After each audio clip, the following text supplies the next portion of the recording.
Yung mga anak na hindi marunong tumanaw sa magulang, kahit anong marating nito, hindi magiging makabuluhan.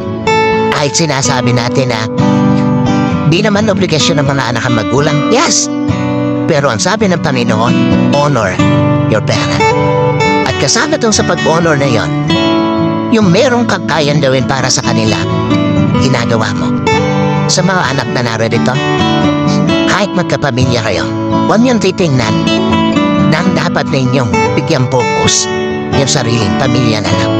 Hanggat nabubuhay ang mga magulang ninyo, iparamdam ninyo na kaya ninyo silang i-honor in all aspect ng buhay.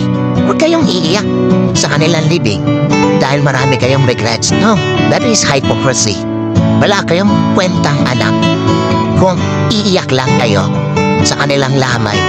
Pero nung nabubuhay, hindi mo ginawa yan dapat mong gawin para sa kanila.